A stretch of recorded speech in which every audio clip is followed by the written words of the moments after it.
Film की शुरुआत में हमें फ्यूचर में आने वाला वक्त दिखाया जाता है, वो भी काफी सालों आगे, जहाँ एक कंपनी जिसका नाम मेड्यूसा है वो इंसानों के डीएनए को बदलकर उन्हें एक सुपर सोल्जर्स बना रही है जो कि बहुत ही ताकतवर होते हैं, जिन्हें म्यूटेंट्स कहा जाता है। मगर वो ये सारा काम इलीगली यानी कि कानून से बच के कर रहे थे। साथ ही अनफेयर तरीके से सबसे छुप के ये काम किया जा रहा है। और साथ ही यहाँ पर एक एजेंट इनकी कंपनी में आती है जानकारी लेने के लिए। इस बारे में कंपनी को पता चल जाता है, इसीलिए वो उसे भी पकड़कर उस पर एक्सपेरिमेंट कर देते हैं और उसका भी डीएनए बदल दिया जाता है। उसके बाद वो लोग उसकी याददाश्त को मिटाने लगते हैं, लेकिन इतनी देर में उस एजेंट के बाकी एजेंट साथी भी आ जाते हैं जो वहां पर गोलीबारी करके सभी वर्कर्स को मार देते हैं और अपनी एजेंट को बचा लेते हैं। यहाँ हमें इस एजेंट का नाम पता चलता है, इसका नाम चिंग है। इसके बाद इन एजेंट्स का टीम लीडर कंपनी का सारा डेटा एक छोटी सी डिवाइस में कॉपी कर लेता है। इसके बाद वो लोग वहां से जाने लगते हैं, लेकिन तभी अचानक कुछ टेंटिकल्स नीचे आकर उनके एक आदमी पर हमला कर देते हैं। इसके बाद उनके सामने एक बहुत ही खतरनाक मॉन्स्टर आ जाता है। पता चलता है कि वो टेंटिकल इसी मॉन्स्टर्स के थे। वो इतना गुस्सा हो जाता है और हमला करने के लिए एकदम आतुर हो जाता है, लेकिन ये लोग उल्टा उसे रोकने के लिए गोलियां चलाने लगते हैं।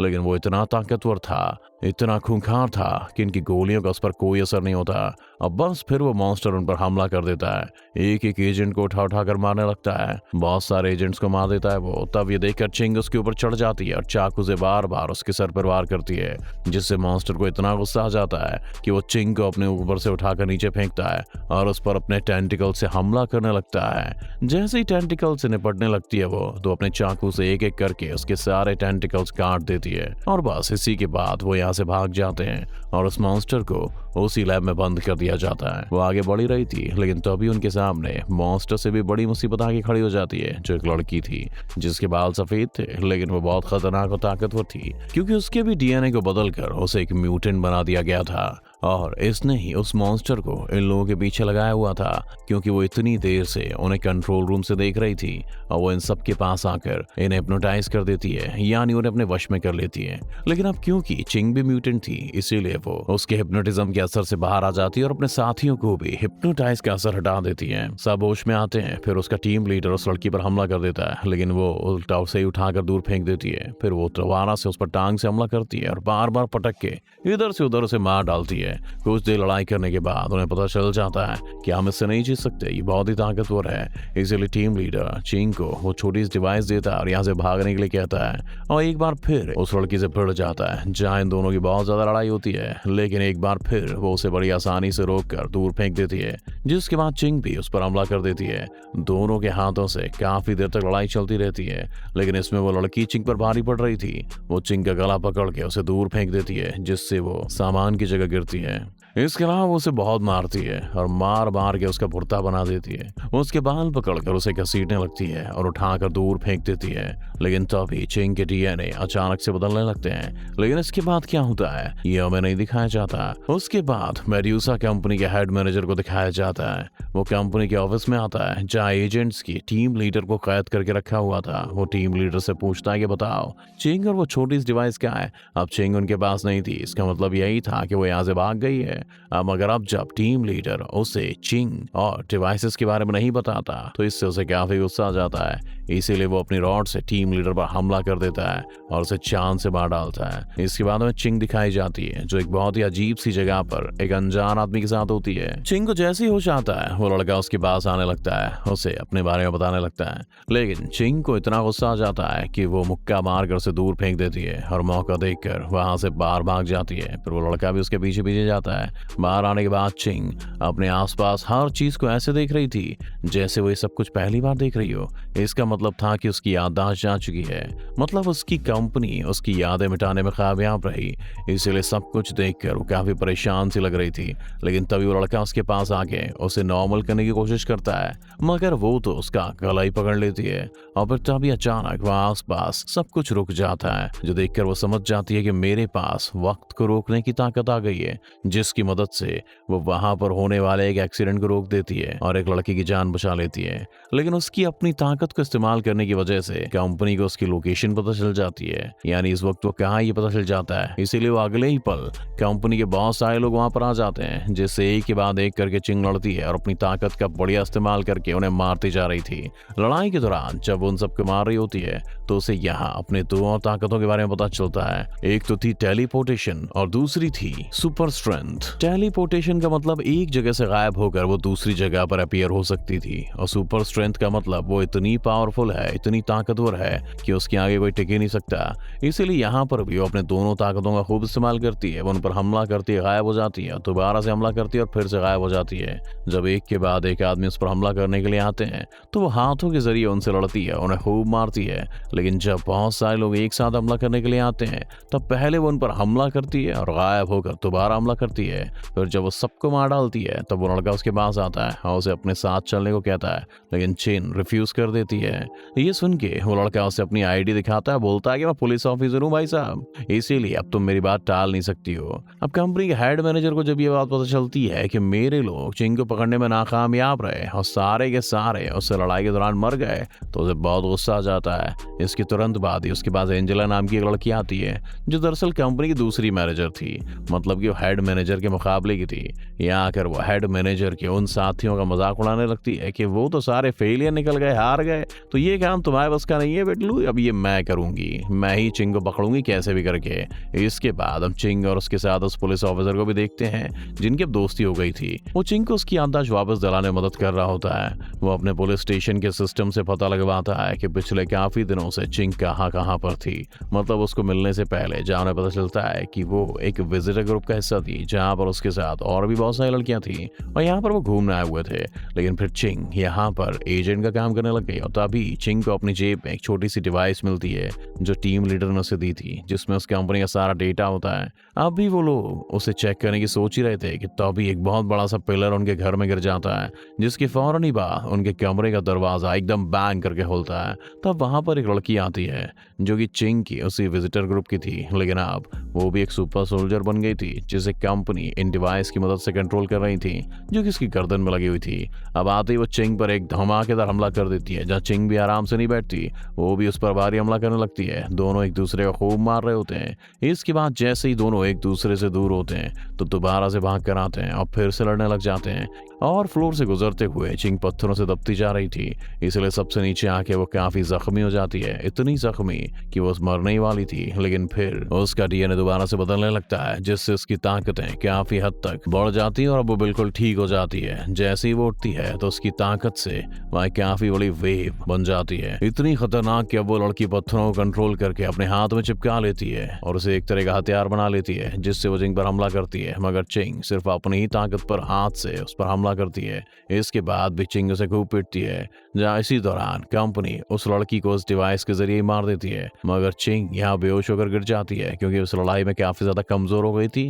अब इसी देर में उसका वो दोस्त उसे हॉस्पिटल लेकर जाता है। अब हम कंपनी के हेड मैनेजर को देखते हैं, जो कि एंजेला को कहता है कि अब तो तुमने अपने सुपर सोल्जर भेजी थी तो तुम कैसे नाकामयाब रही, और तो और तुमने हमारे एक सुपर सोल्जर को मरवा दिया। मगर क्योंकि उनकी सारी बातें कंपनी का मालिक सुन लेता है, इसीलिए वो उन्हें टोक कर कहता है कि अपनी इस लड़ाई को बंद करो, कहीं से भी कैसे भी करके वो डिवाइस ढूंढ कर लाओ।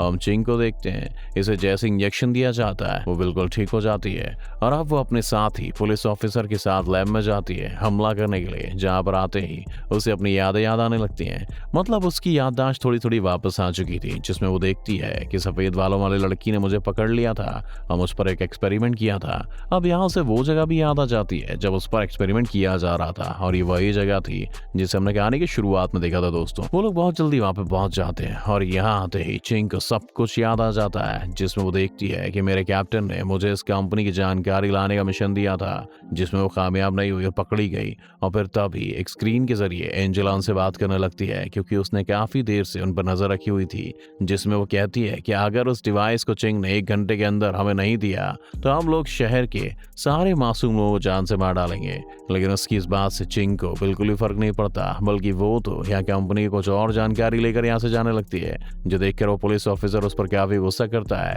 कहता है कि जब तुम शहर के मासूम लोगों को ही नहीं बचा सकती तो क्या फायदा इस कंपनी की असलियत को सबके सामने लाने का। लेकिन चिंग उसकी एक नहीं सुनती और कैप्टन के पास चली जाती है। उसके जाने के बाद उसका साथी पुलिस ऑफिसर एक जगह पर उदास बैठा होता है, क्योंकि वो सोच रहा था कि मैं इतना ताकतवर क्यों नहीं हूँ, अकेला ही उन लोगों से क्यों नहीं लड़ सकता। लेकिन उसके बावजूद भी वो लड़ाई की और हमले की तैयारी करने लगता है। उधर चिंग अपने कैप्टन के पास पहुंच जाती है। उसे वो डिवाइस और कंपनी की जानकारी देते हुए कहती है कि पुलिस ऑफिसर, मेरे एक साथी की मदद करो, जिस पर वो साफ साफ मना कर देता है। कहता है कि नहीं, मैं ऐसा कुछ नहीं कर सकता, ये हमारा काम नहीं है। ये कहकर वो यहाँ से चला जाता है। उसकी ऐसी खुदगर्जी वाली बातें सुनकर चिंग काफी ज्यादा हैरान हो जाती है और कहती है कि फिर तो मैंने बहुत बड़ी गलती करके तुम्हें डिवाइस और जानकारी देके।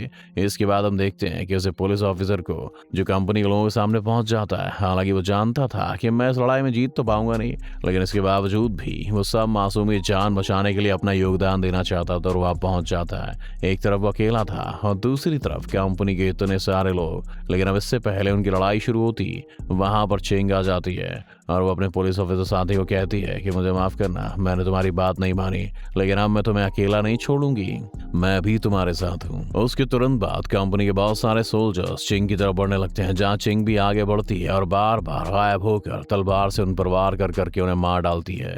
वो उनके बहुत सारे सिपाहियों को मारने में कामयाब हो जाती है। लेकिन इसी बीच एंजेला पुलिस ऑफिसर को पकड़ लेती है और चाकू से उसके सीने में कई बार वार कर देती है, जिसे देखकर चिंग को बहुत गुस्सा आता है। इसलिए वो जल्दी से एंजेला को मारने के लिए उसकी तरफ बढ़ती है, जिसे देखकर एंजेला भी भागने लगती है। और क्योंकि वो चिंग से काफी ताकतवर थी, इसीलिए वो उसके पेट में भी चाकू घुसा देती है और बार बार घुसाती रहती है। जहाँ ऐसा होने से चिंग के डीएनए एक बार फिर से बदलने लगते हैं, जिससे एक बार फिर वहाँ लिक्विड जैसी काफी बड़ी लहर आ जाती है, जो बिल्कुल किसी शील्ड जैसी थी, जिस वजह से एंजेला काफी दूर जाके गिरती है। मगर इससे उसे कुछ भी होता नहीं है और इससे पहले वो कुछ और करती, चिंग पर हमला करती। चिंग गायब होकर अचानक से उसके पीछे पहुंच जाती है और एक ही झटके में अपने चाकू से उसका गला काट देती है। ये सब कुछ कंपनी का हेड मैनेजर और दूसरे बिजनेसमैन स्क्रीन पर देख रहे थे। अब उसे हारता हुआ देखकर सारे बिजनेसमैन उससे सवाल करने लगते हैं। एक बिजनेसमैन जैसे हेड मैनेजर को बुला भरा कहता है तो उठाकर उसे दूर फेंक देता है और फिर चांद से मार डालता है, जिसके बाद से वो सारे बिजनेसमैन को डराता है और धमकाता भी है। उधर चिंग पुलिस ऑफिसर साथी के सर को अपनी गोद में रखकर बैठी हुई रो रही होती है, क्योंकि वो बहुत ही जख्मी था और बस मरने ही वाला था और उसके हाथों में वो दम तोड़ भी देता है दोस्तों। जिसे देखकर चिंग को इतना गुस्सा आ जाता है कि वो मेडुसा कंपनी के मेन ऑफिस में पहुंच जाती है, जहां बहुत सारे सोल्जर्स उसे रोकने के लिए आगे आते हैं। तो वो अपनी गायब होने वाली ताकत का इस्तेमाल करके एक ही झटके में उन सबको ढेर कर देती है, जिसके बाद वो सीधा पहुंच जाती है कंपनी के हेड मैनेजर के पास। वो कहती है कि बस करो, अब तुम्हें लोगों को मारना बंद करना होगा। जिसके फौरन की बाद उन दोनों के बीच भी लड़ाई होनी शुरू हो जाती है। हेड मैनेजर चिंग पर भारी पड़ रहा था, वो उसका गला घोंटकर उसे हवा में उठा देता है और फिर उठाकर दूर फेंक देता है, जिससे चिंग के मुंह से खून निकलने लगता है। और अब क्योंकि हेड मैनेजर काफी ज्यादा ताकतवर था, इसलिए वो चिंग को उठा के दीवारों पर हर जगह दे के मार रहा था, जिसकी वजह से वो एक बार बहुत ज्यादा जख्मी हो जाती है। मगर हमेशा की तरह एक बार फिर उसका डीएनए बदल जाता है और वो काफी ज्यादा ताकतवर बन जाती है पहले के मुकाबले। अब की बार वो फिर से गायब हो रही थी कि हेड मैनेजर से देख भी नहीं पा रहा था और काफी कंफ्यूज लग रहा था। मतलब उसे कुछ भी समझ में नहीं आ रहा था कि मैं क्या करूं। और फिर अचानक से चिंग उसके मुंह के पास आकर उसे धक्का मार के दूर फेंक देती है। मगर अभी वो हार नहीं मान रहा होता है और दोबारा से उठता है और कांच के बहुत सारे टुकड़ों को अपने कंट्रोल में करके हमला करने के लिए चिंग की तरफ भेजता है। मगर वो दोबारा से गायब होकर उसके सर के ऊपर आती है और चाकू से एक जोरदार वार करके उसका खेल वहीं खत्म कर देती है। सब कुछ खत्म करने के बाद चिंग अपने उस पुलिस ऑफिसर साथी के घर जाकर उसे याद कर रही होती है, जहां पर तभी अचानक से वो उसके सामने आ जाता है, जिससे हमें पता चलता है कि वो अभी भी जिंदा इसीलिए है क्योंकि वो कोई इंसान नहीं बल्कि एक म्यूटेंट है, यानी उसके भी डीएनए को बदल दिया गया है। दोनों एक दूसरे को प्यार से देखते हैं और बहुत खुश होते हैं और उनकी इसी खुशी के साथ ये कहानी खत्म हो जाती है। कहानी कैसी लगी दोस्तों हमें कमेंट करके जरूर बताएं और ऐसी वीडियोस देखने के लिए हमारे चैनल को जरूर सब्सक्राइब करें। Thanks for watching this video.